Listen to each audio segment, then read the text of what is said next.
안녕하십니까? 정상교입니다. 자, 여러분들, 오늘은 제가 그동안 여러분들께서 이제 이 강의를 쭉 이렇게 보셨을 텐데, 그 안에서도 가장 어떻게 보면 불교 철학, 불교 사상 안에서 가장 현재까지도 가장 이 논쟁적인 테마를 한번 말씀드리고자 합니다. 일전에도 한번 그 말씀드린 적이 있는데, 바로 무아에 관한 얘기입니다. 무아론, 무아설. 물론 이제 그 전에는 제가 이제 다른 강의를 하면서 조금씩 이렇게 말씀을 드렸었는데, 오늘은 여러분들이 다른 곳에서 이렇게 들어보지 못했을 조금 더 이렇게 좀 깊은 내용을 바탕으로 해서 말씀을 드려보고자 합니다. 우리가 사실 불교하면 무아 굉장히 많이 듣잖아요, 그죠? 많이 듣지만 그것은 현재까지도 불교계에서 불교학자들뿐만 아니라 부처님 제세 시에 부처님께서 열반에 드신 직후부터 그 이후에 긴 시간 동안 불교 내부의 여러 어떤 그 부파나 학파 그리고 어떤 종파들이 많은 이견을 제시한 것이 바로 무아입니다. 그래서 무아는 그렇게 간단하게 이해되고 모든 이해가 끝났어 이렇게 볼 문제가 아니라는 겁니다. 그것은 제가 몇 번의 강의를 통해서도 말씀드렸지만 바로 무아라고 하는 어떤 그 절대적인 어떤 불변의 존재, 영혼 이런 것을 부정했을 때 불교 철학에서 매우 중요시 여기는 바로 그러면 윤회의 주체는 누구냐 하는 문제를 이론적으로 양립시키는 문제가 상당히 어렵다고 제가 말씀을 드렸어요. 자, 그래서 초기 불교에서는 부처님께서는 바로 그 부처님께서 제세하시던 당시에 그 옆에 있던 다른 사상들이 얘기하는 절대 불변의 존재를 부처님께서는 계속 부정을 하십니다.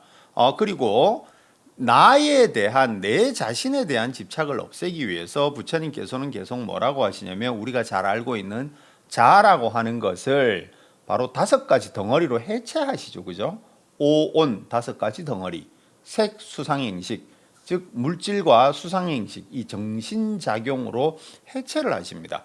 우리가 여기에 대한 비유가 가장 많이 나오는 게 바로 수레의 비유가 경전에 많이 나오죠, 그죠? 수레를 바퀴와 뭐 손잡이와 또 바퀴살 이렇게 쭉 분해를 해놓으면 그 안에 어디에 수레라고 하는 본질이 있느냐? 그냥 바퀴하고 바퀴살하고 손잡이하고 이런 것들이 다 모였을 때 인연화합이 되었을 때 그때 우리는 그 시절 인연이 맞는 것을 수레 이렇게 잠깐 부르고 또한 이 수레는 또 만약에 분해돼서 흩어지면 수레라고 하는 건 사라진다. 자라고 하는 것도 똑같아. 그래서 오온으로 분해를 합니다. 그런데 그러면 또 하나 이제 우리 이제 불교를 포함한 인도 철학, 인도 사상, 인도 종교에서 매우 또 중요한 또 하나의 기둥인 윤회의 주체가 뭐냐라고 하는 문제가 늘 따라다니게 됩니다. 이건 제가 몇 번의 이제 강의에서도 말씀을 드렸지만 그러면 그렇게 자아가 해체되고 나면 다른 사상들은 어떤 그 불변의 순수한 어떤 그 오온과 다른 어떤 순수한 영혼이란 게 있어가지고 다음 생으로 이 생의 업보를 가지고 가면 되는데 불교는 그렇게 얘기를 안 하니까 뭐가 윤회를 지속하느냐? 그렇다고 해서 불교에서 윤회를 단순히 상징 체계로 얘기한 건 아니라고 제가 몇 번을 말씀을 드렸어요, 그죠? 물론 그렇게 해석하시는 분들도 있는데 그거는 저는 아니라고 생각합니다. 윤회는 분명히 이 불교라고 하는 것은 단순히 철학이나 이론이 아니라 이것은 종교이기 때문에 그 윤회라고 하는 것은 불교에서 단순히 하나의 상징으로 치부할 건 절대 아닙니다. 그런데 이것이 현실에서 사상적으로 반드시 설명해야 될 필요가 있단 말이죠. 왜냐하면 인도라고 하는 것은 고대 4대 문명의 하나였고 불교가 있는 사원 옆에는 우리가 고대 인도를 생각해 보면 그 고대 인도의 불교보다 먼저 생겼던 그리고 불교 이후에 또 많은 어떤 생겨난 종교 사원들이 있는 거예요. 그럼 그 안에서 불교가 살아남고 불제자들이 해야 될 일은 어떻게 하면 이 불법을 전파할 것인가? 그러면은 다른 사상과의 이론적인 경합에서 지면 돼요, 안 돼요? 안 되는 거예요. 그것을 단순히 눈 감고 기도해라 뭐 수행만 하면 불교를 알 수 있다 이렇게 해서는 안 되는 거예요. 다른 사상들이 그렇게 이론적으로 또 공격을 하니까 그러니까 불제자들이 공부를 해서 또 이론적으로 얘기를 하는 거예요. 그랬을 때 야 너희 불교도들은 무아라며 무한대 그러면 너희들도 윤회도 주장한다며 무한대 윤회가 어떻게 양립해? 이 공격이 들어오는 거예요. 그럼 불교의 그 위대한 학생들은 거기에 대한 이론을 또 쓰는 겁니다. 그래서 무아인데 무엇이 윤회하느냐, 무엇이 업력을 가지고 다음 생으로 가느냐는 간단한 문제가 아니라 불교 내부의 여러 학파마다 그것에 대한 설명이 다 달라요. 그래서 단순히 불교는 무하다, 그런데 윤회한다, 끝, 이게 아니라 굉장히 많은 각각의 다른 견해들이 존재합니다. 그렇게 해서 쭉 흘러오는 거예요. 그래서 그 안에 통일된 이론이 있다고 봐서도 안 됩니다. 그 부분을 제가 오늘 한번 말씀을 드려볼까 하는데요. 초기 경전에만 봐도 뭐 윤회에 대한 말씀은 뭐 엄청나게 많이 나오세요. 뭐 대표적으로 어떤 그 큰 병을 앓다가 이제 스스로 목숨을 끊은 비구의 몸 주위에 이렇게 보이는 어두운 모양 혹은 어떤 검은 연기를 보았는데, 부처님께서는 그것이 바로 목숨을 끊은 비구의 식을 찾고 있는 그 바로 마라의 모습이다, 또 이렇게 설하시는 것도 뭐 있습니다. 그 외에도 엄청나게 많아요. 자, 그런데 문제는 뭐냐면 이렇게 윤회에 대한 어떤 그 경전의 말씀도 이렇게 엄청 많으신데, 그런데 우리 불교 경전에 보면은 이렇게 그 우리가 자아가 해체되고 그 다음에 형이상학적인 자아를 갖다가 우리가 계속 부정을 했을 때, 역시 그러면 이 생에 내가 업보를 가지고 태어났어요. 그러면 또 열심히 노력하고 또 부처님 말씀 듣고 열심히 수행해서 그 좋은 과보를 업보를 받아가지고 열심히 수행해서 또 다음 생으로 가는 그 나에 대한 거는 어떻게 설명을 하느냐, 이런 것이 경전에서는 사실 윤회는 윤회대로 이렇게 말씀을 하시고 또 무아는 무아대로 이렇게 설명을 하시니까 이 두 개가 아주 그 조화롭게 딱 설명되는 부분이 그렇게 많지가 않다라는 겁니다. 이건 무슨 뜻이냐면 불교 경전이라고 하는 것은 부처님께서 당시에 어떤 우리가 지금 뭐 이렇게 대학 수업 듣듯이 이번 학기 16주 수업이니까 1주에서 16주까지 강의 계획서 쫙 세워가지고 1주에서는 이걸 설하시고 2주에서는 이걸 설하시고, 이게 아니잖아요. 부처님께서 그 이렇게 이제 그 유행하시면서 그 인도를 다니시면서 그때그때 사람들이 물어오면 무아에 대해서 설하시고 윤회에 대해서 물어오면 또 윤회에 대해서 설하세요. 제자들이 또 뭘 물어보면 이렇게 답을 하세요. 그죠? 그런데 그거를 예를 들어서 1월 달에 저 종로에서 어떤 그 무아에 대한 설을 하셨어요. 그러면 3월 달에 예를 들어서 저 부산에 가셔도 또 똑같은 걸 누가 물어올 거 아닙니까? 그럼 거기서 또 무아에 대해 설을 하시겠죠. 그러니까 같은 내용이 이렇게 반복되는 것도 굉장히 많아요. 그 경전에 보면. 그러면 후대의 경전으로 이것이 편찬될 때 제자들이 이 주제와 이 주제는 비록 시간 차이는 있고 장소의 차이는 있더라도 같은 주제니까 이것을 한 곳으로 모아서 요 경전으로 편찬을 해야겠다, 이런 건 가능하겠죠. 그죠? 그러면 제가 그만 말씀드린 대로 여기서는 무아를 쭉 설하셨고 여기서는 쭉 윤회를 설하셨으니까 이것을 우리가 좀 조화되게 이렇게 한 곳에 모아서 이렇게 경전을 편찬해야겠다. 즉 경전 내용 자체에 손을 대기는 쉽지가 않다라는 거죠. 물론 디테일하게 들어가면 그 초기 경전이 전부 그게 뭐 어디서 어디까지가 정확하게 이렇게 부처님께서 어디서 설하셨는지 우리가 그거를 지금 뭐 녹음기도 없던 시절일 거니까 그걸까지 알 수는 없지만 일반적으로 그렇다는 거예요. 그러면은 무아는 무아대로 설하시고 윤회는 윤회대로 설하신 거는 그때 상황 따라 부처님께서 듣는 사람의 수준을 고려해서 그때 그 환경과 분위기를 고려해서 설하셨을 거란 말이죠. 상식적으로. 듣는 분들의 수준이 그 당시에 천차만별일 거고 또 그 길에서 마을에서 만난 사람들이니까 또 그 여러 가지 또 그 듣는 분들에도 구성원도 다양할 텐데 그들이 가장 알아들을 수 있게끔 설하시는 게 부처님의 목적이시지, 내가 굉장히 어려운 이론을 설해야겠다, 이건 아니셨을 거 아니에요. 그죠? 한 명이라도 더 이해가 가능할 수 있는 언어로 설하셨을 거란 말이에요.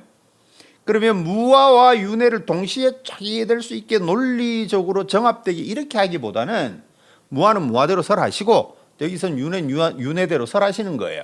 그것이 후대 이제 이렇게 보니까 뭔가 이게 조금 이론적으로는 양립되기 어렵지 않나 이런 문제가 생기는 건데, 그러면 요런 것의 그 해소는 어디서 담당을 하냐면은 바로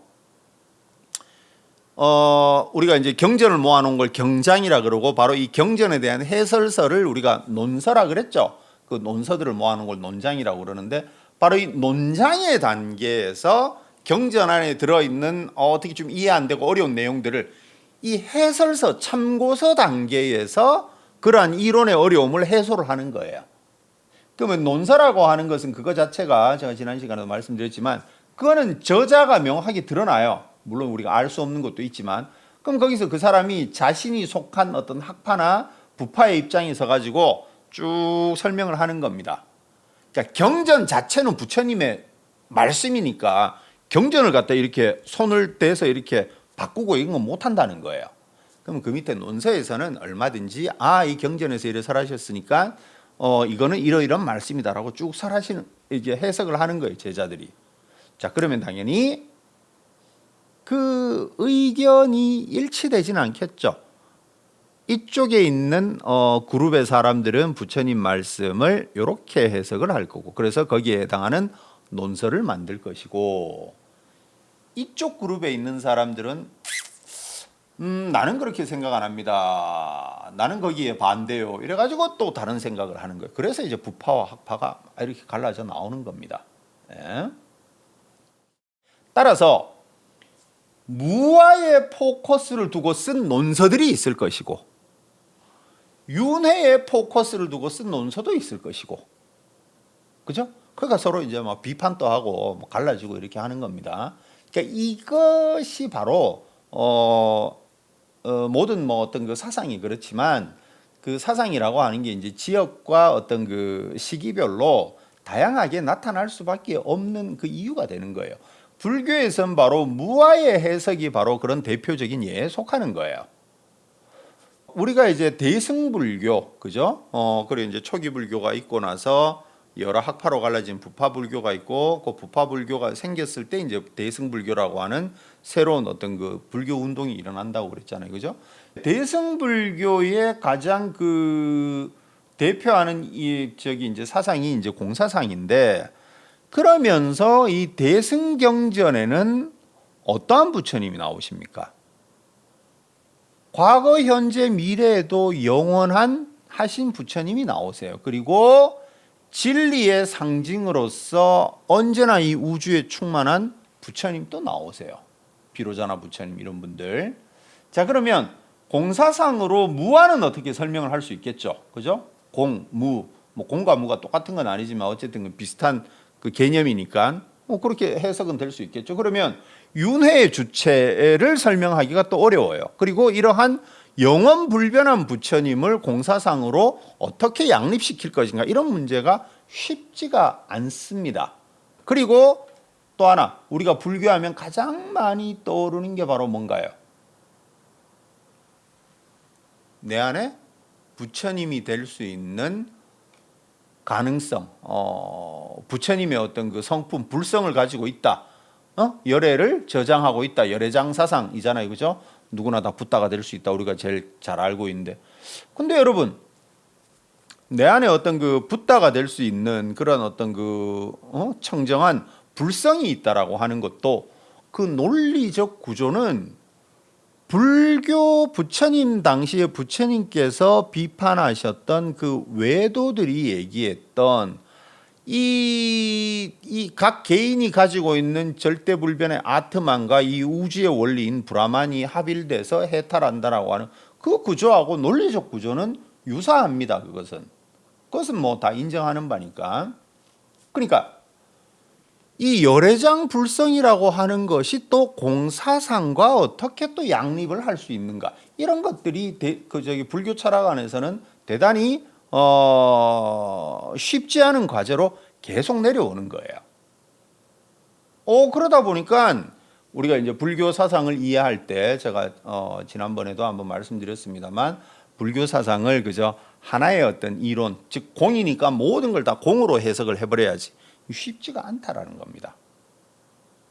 그러니까 금방 제가 말씀드린 이 열애장 사상은 내 안에 어떤 청정한 부처님의 어떤 그것이 있다.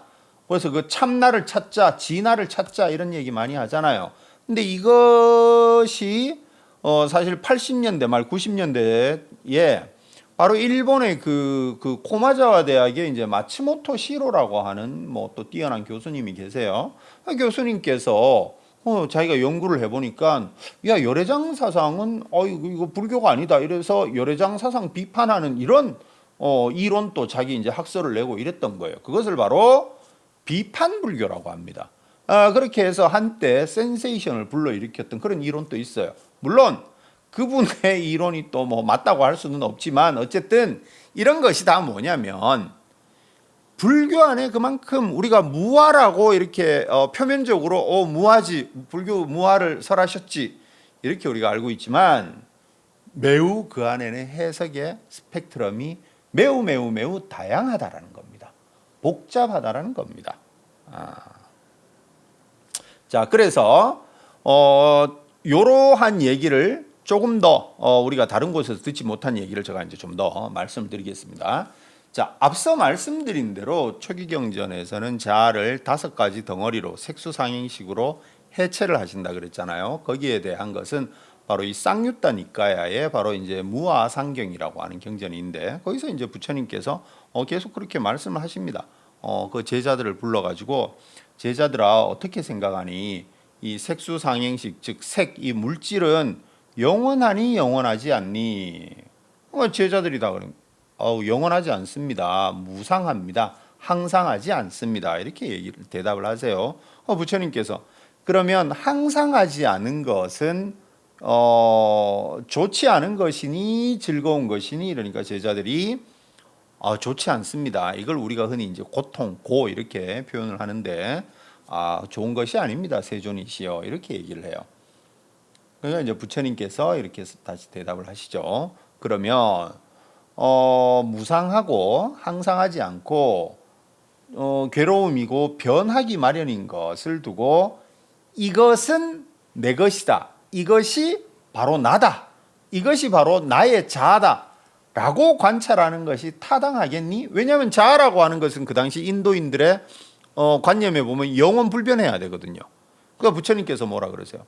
이 영원하지 않은 물질을 가지고 그 영원한 자아라고 하면 그것이 합리적인 생각이니? 그러니까 제자들이 그렇지 않습니다. 세존이시여. 그리고 이제 부처님께서 요 같은 말씀을 그 다음에 색 다음은 뭐예요? 수상행식이니까 수에 대해서도 똑같이 또 이렇게 말씀을 하십니다. 근데 초기 경전은 그 각각을 다 기록을 해놔요 보면. 자 그리고 부처님께서는 마지막에 이제 어떻게 설하시냐면 비구들이요 색수상행식 그 어떠한 것이든 간에 이것은 내가 아니며 나의 자아가 아니다라고 있는 그대로 바라보아야 한다. 그래서 이 색수상행식 모두에 대해서 이런 그 통찰이 있게 되면은 바로 해탈하게 된다. 이 말씀을 듣고 제자들은 바로 그 집착이 없어져서 이제 해탈하게 되었다. 여기 보면 이제 제자들은 바로 5 비구를 이제 가리킵니다. 그런 이제 말씀이 이렇게 쭉 나옵니다. 자, 그런데 제가 이제 계속해서 이제 말씀드린 대로 이렇게 자아를 해체하는 것까지는 좋은데 사실 그러면 여러분 이렇게 열심히 현실 속에서 노력하고 깨닫는 나, 열심히 노력하려고 의지를 가지고 이렇게 살아가는 나, 이 나는 뭔가? 이게 또 사실 또 이해하기가 좀 쉽지 않거든요. 그러니까 이게 단순히 깨닫지 못하는 저만의 의문이 아니라 붓다 이후에 많은 제자들도 이런 의문을 이제 가졌습니다. 그러니까 현대에 와서 또 이제 일본의 아주 그 유명한 대학자였던 나카무라 하지메라고 하는 이제 학자가 이제 계세요. 이분이 이 무아 문제가 또 이제 워낙 이제 또 이해하기 어렵다 보니까 이분은 이제 뭐를 이렇게 주장을 하셨냐면은 바로 무아가 아니라 비아가 아니었을까라고 얘기를 하십니다. 비아라고 하는 건 뭐냐면 여러분 인도 말은 유럽어에 속한다 그랬잖아요. 그 유럽어하고 인도하고 유럽 말은 이게 같은 뿌리를 가지는 친척 언어들이에요. 근데 유럽어들에게 있어서 이 서양 언어들은 어떤 특징이 있냐면 여러분들 영어 다 잘 하시죠, 그죠? 영어에서 어떤 게 있나요? I'm not here 이러면은 나는 여기에 I'm not here니까 나는 여기 없다가 되겠죠, 그죠? 없다, 그죠? 근데 보세요. I'm not a student 이러면은 나는 학생이 아니다가 되죠. 자, 없다라고 하면 이 말은 무라고 번역을 해야 될 것이고 아니다라고 하면 아닐 비자로 번역을 해야 될 거예요. 그런데 그것을 나타내는 비동사는 다 똑같은 I'm not으로 써요. 그죠? I'm not here, I'm not student, I'm not a student. 그죠? 그러니까 이 서양어들은 있다 없다를 같은 언어로 이렇게 쓴다는 거죠. 그런데 이거를 한문으로 그냥 무 이래버리니까 우리는 무와 그냥 없는가 보다. 그러면 같은 단어니까 이게 만약에 아닐 비자 아니다라고 번역이 가능해서 비야라고 번역을 하면 어떻게 되냐면 자, 저 주차장에 빨간 차가 너의 차냐? 아니요. 그럼 저 녹색 차가 너의 차냐? 아니요. 이거는 이 질문은 어떤 가능성까지 포함하냐면 네 진짜 차가 어딘가에 있다는 것도 포함할 수 있잖아요. 이렇게 되면 그죠? 사실 제 차는 저기 뒤에 있는 검은색 차입니다. 라가 될 수 있겠죠. 그러니까 나카무라 하지메가 뭐라 그러냐면 제가 금방 말씀드린 대로 이 어떤 그 현실 속에서 살아가는 그것도 열심히 수행해서 또 변화를 일으키고자 하는 이 현실의 나를 그냥 오온으로 전부 해체를 해서 무아 이렇게 하면은 이 현실의 나를 우리가 좀 더 현실감 있게 설명하기가 좀 힘들지 않냐. 그러니까 부처님께서도 아마 아가 없다 무아 이게 아니라 비아를 얘기하시지 않았을까. 그래서 진짜 어떤 그렇게 열심히 노력하는 그런 자는 말씀을 하신 게 아닐까. 이렇게 해석이 가능한 거예요. 그러니까 무아라고 하는 게 그렇게 여러분 간단하게 그냥 무아다 이렇게 볼 수 있는 게 아닙니다. 그냥 다 공하니까 무아야 이렇게 볼 수 있는 게 아니라는 거예요. 자, 그런데 이것이 이제 현대 그 중천원 나카무라 하지메 같은 학자의 이제 얘기라고 한다면 사실 부처님께서 열반에 드시고 나서부터도 제가 아까 전에 말씀드린 많은 학파 부파가 갈라지잖아요, 그죠? 그 갈라진 이유 중에 하나가 바로 이 무아의 해석 때문이라고 제가 숱하게 말씀을 드렸는데, 그죠? 그러면 이 불제자들이 그 정도 학파를 형성할 정도가 되려면 이들은 매우 탄탄한 그들만의 논리가 있지 않고 그렇게 큰 학파를 형성한다는 건 상상하기 어렵겠죠. 그럼 이들이 그러한 주장을 할 때는 반드시 어떤 걸 주장하냐면 부처님 말씀 중에서 근거를 제시하고 그러한 주장을 합니다. 예를 들어 우리가 지금 현대 어떤 그 법률가들이 어떤 그 법적인 걸 다툴 때 어떻게 해요? 그냥 단순히 자기 생각으로 하는 게 아니죠. 무슨 법 제 몇 조가 이렇게 쓰여 있으니까 그 조에 의하면 하고 해석을 하는 거죠. 그래서 판사가 듣고 그거는 제대로 된 해석이다, 맞는 것 같아 이렇게 판결을 내려주는 거고 아닌 것 같으면 아니라고 하는데 불제자들도 경전의 말씀을 기반으로 얘기합니다. 자, 그러면 무아에 대해서 가장 문제가 되고 있는 이 윤회의 주체를 갖다가 얘기하기가 좀 어려우니까 일단에 한 그룹의 또 제자들이 뭐라 그러냐면 여러분 보세요. 우리가 잘 알고 있는 자, 여러분들 그 10무기 10가지 부처님께서 답하지 않으신 10무기를 다 들어보셨을 거예요. 그죠? 뭡니까? 첫 번째가 세상은 영원한가 아닌가? 세상은 유한한가 아닌가? 그 다음에 이 생명이라고 하는 것은 바로 몸 자체인가 아닌가? 그리고 열애는 사후에 존재하는가 아닌가? 존재하기도 하고 존재하지 않기도 하는가? 존재하는 것도 아니고 존재하지 않는 것도 아닌가? 약간 여러분들 이게 뭐 모순적이고 말장난 같겠지만 존재하는가 아닌가? 존재하기도 하고 존재하지 않기도 하는가? 존재하는 것도 아니고 존재하지 않는 것도 아닌가? 이러한 그 네 가지 항목은 원래 인도인들이 어떤 것을 그 고찰할 때 이러한 그 항목을 썼던 거예요. 그래서 이것이 전해지는 지역에 따라서 뭐 요 네 가지 항목을 다 쓰면 이제 그 14개 그저 물음으로도 되고 또 어떤 데 10개 이제 물음으로도 되고 하여튼 그렇게 되는 거예요.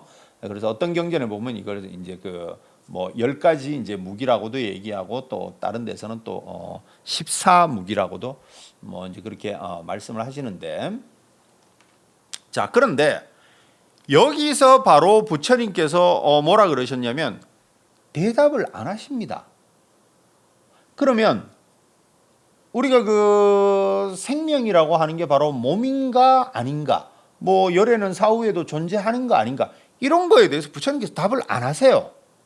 그리고 이 부처님께서 뭐라 그러시냐면 그러한 형이상학적 문제는 너희들이 어떤 그 깨달음으로 가기 위해서 중요한 문제가 아니다.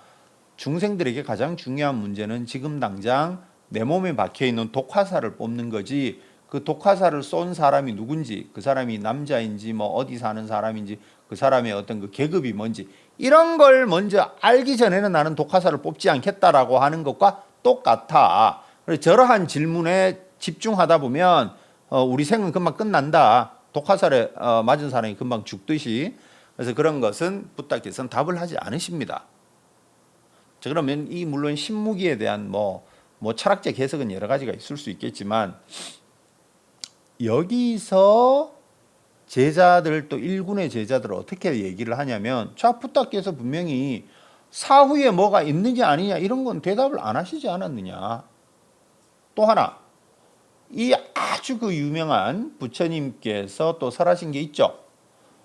존재한다는 것도 하나의 극단이요, 존재하지 않다라고 하는 것도 하나의 극단이다. 나는 이러한 양극단을 떠난 중도를 설한다. 이렇게 설하셨단 말이죠.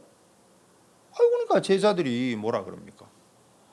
아니, 분명히 부처님께서 만약에 무아라고 한다면 지금 부처님께서는 있다라고 하는 것도 하나의 극단이요, 없다라고 하는 것도 하나의 극단이다라고 분명히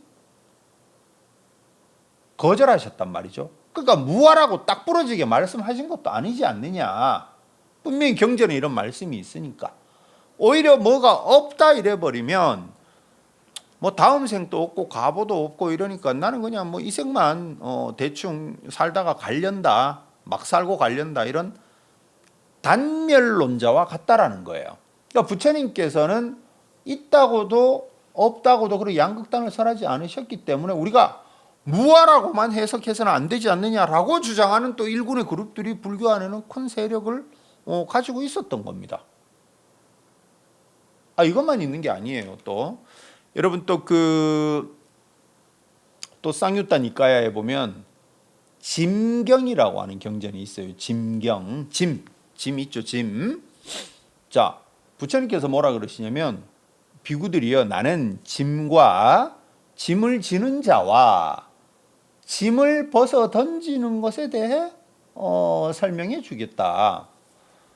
그래서 여기에 보면은 이 짐이라고 하는 것은 우리가 그 집착에 대해서 하게 되는 바로 이 오치온을 얘기하고, 짐을 벗어 던지는 것은 바로 해탈이고, 짐을 지는 자는 조금 뒤에 제가 다시 설명드리겠습니다만 바로 이 업보를 가지고 가는 어떤 존재를 얘기하는 것 아니냐 라고 얘기를 이렇게 하는 거예요. 이 경전 짐경이라고 하는 게 이렇게 있으니까. 그러니까 또 제자들은 뭐라 그러냐면은, 자, 분명히 부처님께서는 짐을 지는 자라고 분명히 얘기를 하지 않으셨냐. 그러니까 이 업보를 가지고 다음 생으로 윤회하는 존재를 부처님께서는 또 설한 것이 아니냐라고 얘기를 하는 겁니다. 그러니까 이런 제자들은 부처님께서 남기신 제가 금방 말씀드린 대로 여러 법률가들이 법 조문을 기반으로 뭘 설명하듯이, 아니 부처님 말씀 중에 이런 게 있는데 무조건 우리가 무아무아 이렇게 할 수 있는 게 아니다. 아니 부처님께서 양극단을 떠난 중도를 설하셨고 없다도 말씀 안 하셨고, 분명히 짐을 벗어 던지는 것, 짐을 지는 자 다 말씀했으니까 윤회 주체라고 하는 게 뭔가 물론 저 외도들의 얘기하는 그런 아트만은 아니라 하더라도 있는 게 아니냐라고 얘기를 하는 거예요. 그뿐입니까? 또 이렇게 얘기합니다. 이건 실제로 여러분, 실제로 그 당시에 인도에 있는 많은 그 내부의 불교 학파가 주장한 기록을 제가 지금 말씀을 드리는 겁니다. 그리고 또 이제 이렇게 얘기를 하는 겁니다. 우리가 잘 아는 여러분 그 법구경이라고 하는 단맛바다 있죠. 단맛바다. 여기에 보면 또 이제 그 어떤 내용이 있냐면은 자아에 관한 그 챕터가 있어요. 거기 보면 부처님께서 이렇게 설하시거든요. 나 자신이 나의 주인이지 다른 누가 나의 주인이 될 수 있는 것인가? 바로 내 자신을 잘 다스리는 것에 의해서 바로 현명한 자들은 천상의 어떤 그 이치를 획득할 것이다. 이렇게 말씀하세요. 그러니까 제자들이 다 뭐라 또 이제 이 제자들은 뭐라 그러냐면 자 봐라 부처님께서 자아를 또 이렇게 명확하게 말씀을 하시지 않았냐. 그러니까 무조건 무아 이렇게 얘기하는 건 옳지가 않다라고 얘기를 이렇게 하는 겁니다. 그래서 제가 이제 또 언젠가 말씀드렸죠. 불교 내부에서는 우리가 현재 알려진 바로 20개 부파로 부처님께서 열반에 드신 이후로 20개 부파로 갈라진다 그랬잖아요. 그죠? 그래서 이러한 자아의 문제를 좀 더 현실적으로 그냥 무하다 이렇게만 얘기를 하지 않고 윤회 주체 그리고 수행을 해서 깨달음으로 가는 이 주체를 이렇게 적극적으로 피력한 부파가 바로 제가 일전에 한번 말씀드렸던 그 20개 부파 중에 독자부와 정량부라고 하는 부파가 있었던 겁니다. 그래서 이 독자라고 하는 게 이 송아지 독자거든요. 아마 이 독자부를 만든 어떤 개조라 그럴까? 그 위에 이제 지도자의 어떤 그 부족이 아마 송아지하고 관련된 이름을 썼기 때문에 그러지 않을까. 그래서 그 이제 그 범어에 있는 그 뜻을 가지고 한문으로 번역한 게 송아지 독자를 써서 아들 자자 써서 독자부고, 그 다음에 이 독자부에서 정량 바를 정자를 써서 이제 헤아릴 양자, 우리가 무량수전 있죠. 무량 이 량 헤아릴 양자 생각하다 이 말이에요. 그러니까 정량부가 이 독자부에서 나온 것 같아요. 그럼 여러분 정량부라고 하는 말 뜻 자체는 굉장히 좋은 말이죠. 바른 생각을 하는 사람들인 거예요. 정량부. 그래서 지금 현재 우리가 기록으로 봤을 때는 이러한 자아의 문제를 정말 정면으로 적극적으로 한번 얘기를 한 게 바로 이 독자부, 그리고 이 독자부에서 갈라져 나온 정량부라고 지금 알려져 있어요. 안타깝게도 이 각각의 부파들은 삼장을 다 전파를 하면서 가지고 있으면서 자신들이 불설을 어떻게 이해했는지 여기에 대한 해설서를 다 가지고 있었거든요. 안타깝게도 인도에서 불교가 사라지면서 우리가 현재 이 부파들 중에 알 수 있는, 그들이 어떤 이론을 가졌는지 알 수 있는 것은 바로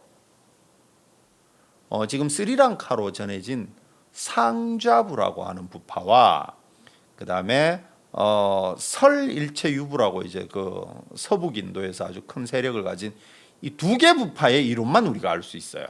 이 설일체유부의 이론은 자료도 남아 있고, 그 다음에 우리가 잘 아는 바로 그 현장 스님, 서유기의 현장 스님이 또 인도에 다녀오시면서 방대한 양을 또 번역을 해주셨어요.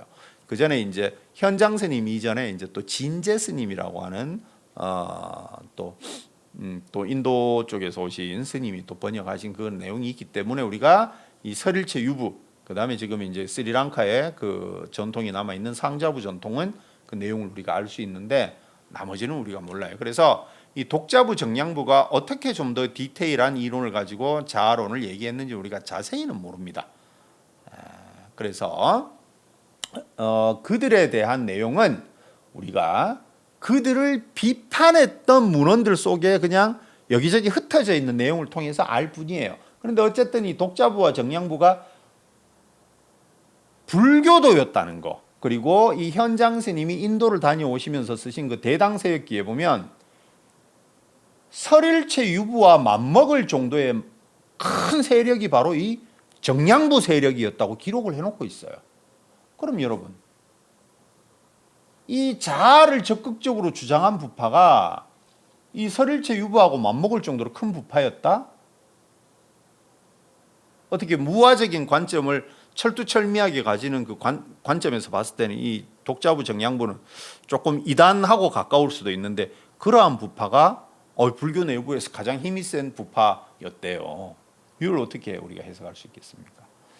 그래서 무와 자, 윤회의 문제는 그렇게 공이다 이렇게 해서 다 볼 문제가 아니라는 거예요. 그러면 거기에 대한 자세한 말씀은 우리가 또 다음 시간에 제가 자세하게 또 여러 문헌들의 남아있는 기록을 바탕으로 말씀드리도록 하겠습니다. 감사합니다.